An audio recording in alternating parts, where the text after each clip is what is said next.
Hello, my friends. Today we're going to talk about your before bed routine. Your before bed routine has about 5 steps. We have the kitchen, we have your bath or body, we've got your face, we've got your clothes, and we've got your teeth or your oral care. So it's 5 steps. We're going to start with after dinner. You've got the kitchen all cleaned, you've done your after dinner routine with the family, the kids are settled, you're going to slip in and get ready. The first thing you're going to do is pick out your pajamas. You have to put something on when you get out of the shower or the bath, so get your pajamas. When you touch that cloth, that's a reminder that, oh yeah, I need to lay out my clothes for tomorrow. So my suggestion is at this point, look at your planner. What's happening tomorrow that's different, if anything? If it's just a regular day at home and you can wear something similar to what I'm wearing a sweater, a t-shirt, and a pair of jeans. I don't have anything special today. Well, you're special, but you know what I mean. I don't have to go to the doctors, or I don't have an interview with anyone, or I don't have anything like that. So just my regular everyday clothes are going to be fine. So maybe that's your case. You also want to check the weather. It was really cold here in Florida today. Cold for me. The wind chill factor was 37. That's pretty cold. So I had to have a jacket when I went out in the car today. My husband took me out today, so I put a jacket on. So I knew that I was going to wear my green jacket with the hood and the zip front. So, you know, pick out what you're going to need to wear. What kind of footwear are you going to wear? Do you need socks? Lay those things out or separate them in your closet from your regular clothes so that in the morning you can go straight to that and grab them. I have kept my clothes in different places, separated in my closet, hanging on the back of my bedroom door. In my house before this, I had my clothes hanging on the back of the bathroom door. Doesn't matter. I like to have them not in the closet. I do prefer them hanging on the back of a door so that I can go to that door and say, yep, that's what I'm wearing, and I don't get sidetracked with all the other things in the closet, okay? So we're gonna take care of our clothes, and then once we've got that taken care of, we're gonna go in and take care of our body. We're gonna bathe ourselves. A quick shower is excellent. While you're in there, you can remove your makeup. I usually use an oil-free eye makeup remover before I get in the bath or the shower and take off my eye makeup, and then put my cleanser on in the shower and wash it off so that I've taken care of that part. So when I get out of the shower, I've bathed my body, my face is clean, and I'm gonna moisturize my skin. I'm not gonna do my teeth yet because I might eat or drink something before bed. So that's gonna be the last thing I do. So I've taken care of these basically 3 things: clothes, body, and face. That's taken care of. Now I'm going to go back and be with the family, and then when it's time, the children are going to do their before bed routine with my help or with my guidance or with my observation, whatever. Stories are read, books are read, lights are out. Quiet time for you and your husband. So you can spend some quality time with your husband, reconnect with him without a child in your face. Unless you have an infant, a newborn, everybody else should be in bed.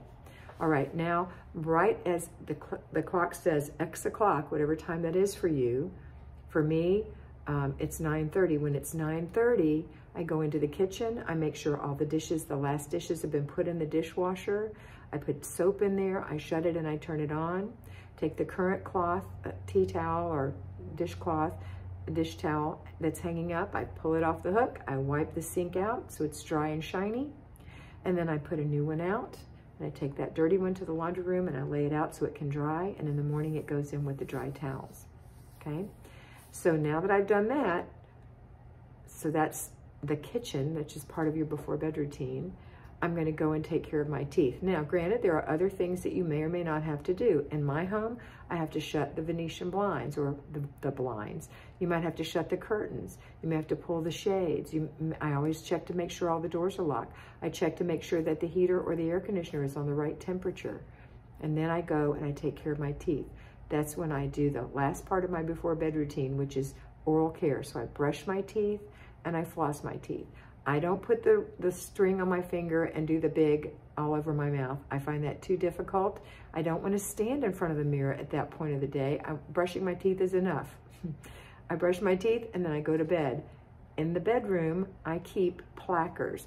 They're individual little green plastic tools with a little teeny piece of floss threaded on it, and I can just pop it in between my teeth in the bed.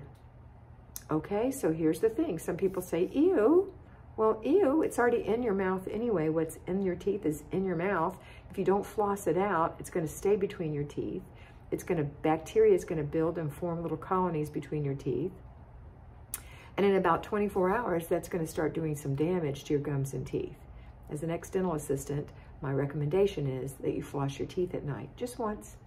And when you floss, you know, each piece of gum, like down here or up here, the gum is pointed, right? On the bottom, it's like that. On the top, it's like that. And so your tooth, the bordering teeth, come together to form this little V in your gum. So when you floss, you want to go up and under the gum, between the teeth and the gum there, and up and under the gum there. Don't push it so far that you cause your teeth to be sore or bleed. You just want to get in that little loose piece of skin. So it's like, joop, you turn your hand a little bit and get each side. Boom, boom, boom. If something comes out, it was in your mouth anyway, swallow it. It was already in your mouth. If you have water by your bed, drink water. If you're flossing your teeth every day, the stuff between your teeth is probably just what you ate a few minutes ago or even an hour ago at dinner time, okay? I know it sounds gross, but it's worse to keep it in your mouth.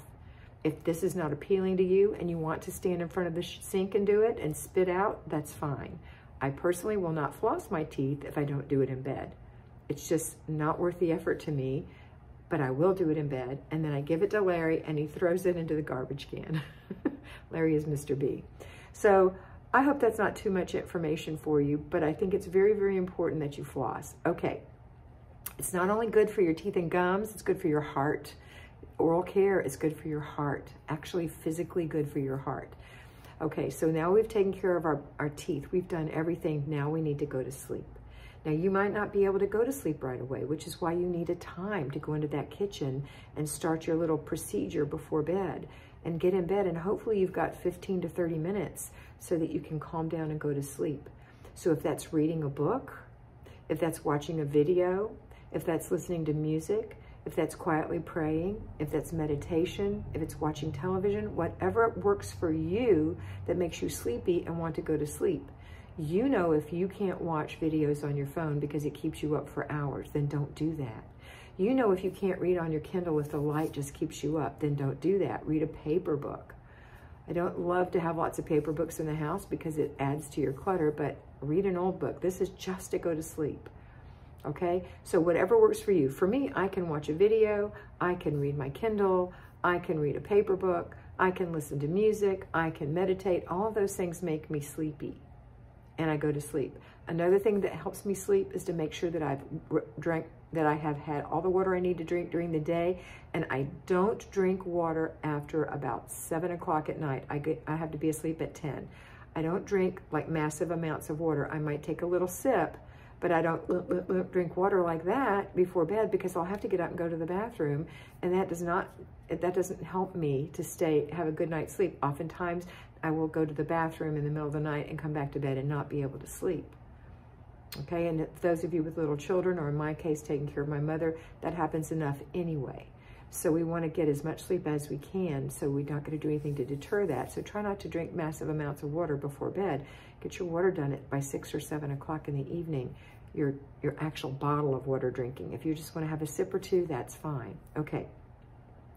The other thing you want to do is, if you're light sensitive, I use a black silk eye mask, and it makes me sleep through the night every time because I'm light sensitive. I just started using it. Mr. B's been using one, and it really, really works for me. So maybe that will work for you. Maybe you need earbuds. Maybe the street noise is too much for you. If you don't have babies that you need to listen for, then maybe you can use some little earbuds. Whatever it does that helps you sleep. Is your pillow good? Are you going to be able to sleep on that pillow? Do you need to invest in a different pillow? Have you tried several? Do you know the one that really you like? So are your pajamas too hot or too cold? Do you need to just take your pajamas bottoms off because you're just too hot? Do you have too many blankets on the bed? Do you have not enough blankets? Are you too cold? Make sure you have the right temperature to sleep with. They say it's good to be warm, but have the air cool so you sleep better that way. All right? Okay. So all those little tips to say, do your before bed routine, get a good night's sleep, and wake up in the morning refreshed. And you will be refreshed because you went to bed on time, your skin has been cleansed, You have clothes laid out for the day. You've got a plan in your planner. You know what you're going to fix for dinner. You know what you need to do this morning. You're set and ready to go. The before bed routine is a real act of love for yourself. So I pray that you do that, and you do that every single night. That's it for today. Have a wonderful day, and always remember to be beautiful, because you are beautiful.